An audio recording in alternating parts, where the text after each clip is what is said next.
Round shape AC வெண்டும் குடுத்துருக்காங்க. எல்லா டைரக்ஷன்லயும் ஏசியோட ஃப்ளோவ adjust பண்ற மாரி இந்த ஏசி வெண்டோட டிசைன் குடுத்துருக்காங்க. இந்த ஏசி வெண்டோட அவுட்டர் சுத்தி ஒரு சில்வர் குரோம் லைன் ஃபினிஷிங்கும் குடுத்துருக்காங்க.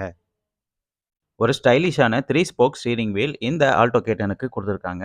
ஸ்டீரிங் மவுண்டட் ஆடியோ மற்றும் வாய்ஸ் கண்ட்ரோல் ஃபீச்சரும் இந்த வேரியண்ட்டுக்கு அவைலபிளா இருக்குது.